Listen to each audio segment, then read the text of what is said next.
to avoid going to a nursing home, check the home environment. And the first step here is to start.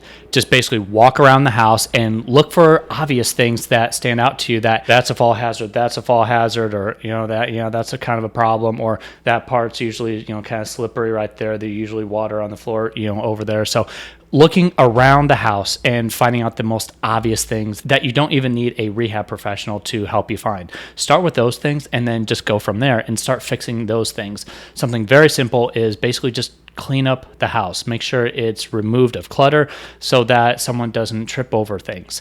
And if you start with the most obvious things, then you can easily then just go to the next thing, the next thing, the next thing. And this doesn't have to be overwhelming. You don't have to say, oh my gosh, we have to bring in all these people and completely modify the whole house. And, now it's going to look like an institution because we're going to put all these grab bars in and all this stuff.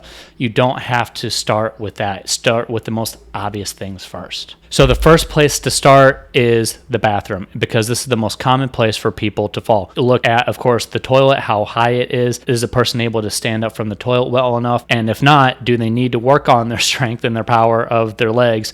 Do they need to work with a physical therapist on their ability to stand up more easily from the toilet? Do they need an elevated toilet seat so that they can stand up more easily? Or do you want to install a toilet that's higher up so that the person can stand up more easily in general without an elevated toilet seat? There's all sorts of options now. And of course, there's grab bars and all sorts of things that can be installed in the home environment. And you want to make sure that you have an occupational therapist as the person who's coming out and basically saying, okay, this height here with this grab bar and this one diagonal, this one horizontal, and this is what you need based on the individual person. An occupational therapist is the licensed professional that you want for all those specific details, because you don't want to just guess at this. You want the right healthcare provider providing you the specifics as far as what you need when it comes to a grab bar, because worst case scenario, of course, is that the grab bar comes off, or it was not installed correctly, or it's not the right thing and actually causes a fall, or they may not be effective if it's just not the right thing in general. So you want to have a good professional,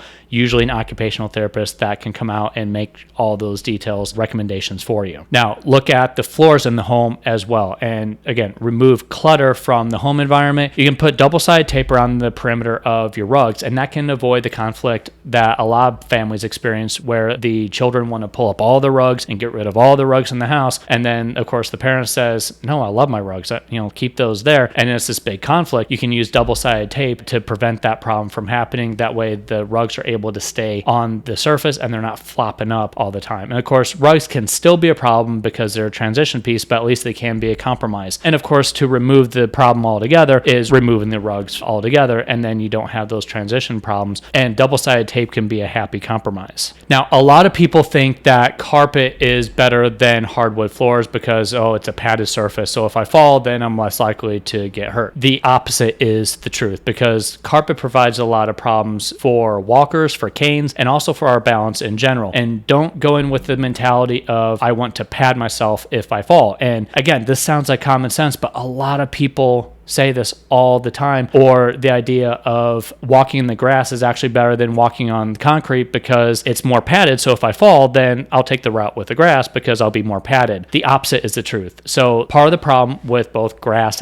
and carpet is that it actually kind of mutes our balance. Basically, the sensation from our legs up to our brain that tells our brain about where our legs are in space is muted when we're walking on these soft surfaces. So whether it's grass or carpet, when we walk on those things, then the information going up to our brain is less potent than it would be if we walked on concrete or hardwood floors. So you want to go in with a mentality of preventing falls in the first place and not worry about patting yourself when you do fall. If you're going to be using a walker or a cane or a wheelchair, carpet can be a major problem because it can really slow a person down. It can get in the way. It can cause people to stumble more easily than hardwood floors or tile or whatever it might be. And also chairs. We see a lot of times, especially because we work in the home environment with our clients, chairs are a big problem on carpet because they're difficult to move out and then push back in if the person is on carpet, especially if the person's older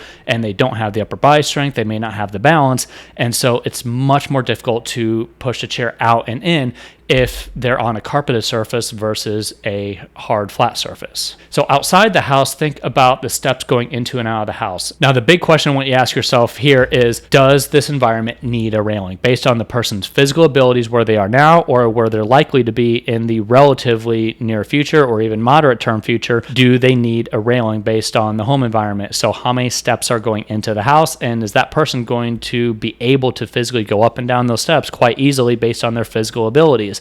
And here's the dirty little secret that a lot of people won't tell you: your friends will love you for putting in a railing, because a lot of times the person's peers, so let's say your aging parent or a neighbor, whoever it is, their friends are also having the similar types of problems that they are. So if your aging parent is having a balance problem, likely a lot of times their friends are too.